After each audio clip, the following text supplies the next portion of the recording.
আর এবার মালদার দিকে নজর রাখতে হবে আমাদের, তার কারণ ইংরেজ বাজারে দুর্ঘটনার এই পথ দুর্ঘটনায় 6টা প্রাণ চলে গেল। কিভাবে 6 জনের মৃত্যু হলো, কিভাবেই বা এই দুর্ঘটনা ঘটলো, এই প্রশ্ন নিশ্চয়ই আপনাদের জানতে ইচ্ছা করছে।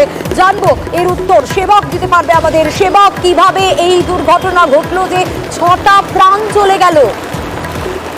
একদমই দেখো বৃষ্টির রাতে এই দুর্ঘটনা ঘটে মালদা দক্ষিণ জাতীয় সড়কে গৌরবঙ্গ স্টেশনের কাছে। একটি দ্রুতগতির গাড়ি লরির ধাক্কা মারে এবং ঘটনাস্থলে 5 জনের মৃত্যু হয়। আশঙ্কাজনক অবস্থায় 2 জনকে আনা হয়েছিল মালদা মেডিকেল কলেজ হাসপাতালে। সেখানে আজকে সকালে আরো 1 জনের মৃত্যু হয়েছে। কিছুক্ষণ আগে হাসপাতালে আসেন রাজ্যের প্রতিমন্ত্রী সাবিনা ইয়াসমিন। তিনি আহত যে যুবক তার চিকিৎসার ব্যাপারে কথা বলেন, তার অবস্থাও আশঙ্কাজনক।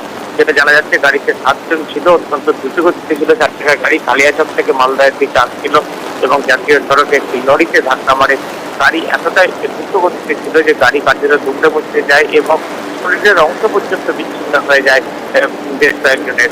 এবং ঘটনাস্থলে ন্যাশনাল হাইওয়ে মেডিকেল টিম থানা এবং পুলিশ গিয়ে উদ্ধার করে দেহ এবং সেগুলিকে ময়নাতদন্তের জন্য মালদা মেডিকেল কলেজ হাসপাতালে আনা হয়েছে। এবং মূলত বাহ্যিক গতিতে নিয়ন্ত্রণ হারায় গাড়ি, এমনটাই প্রাথমিকভাবে মনে করছে পুলিশ।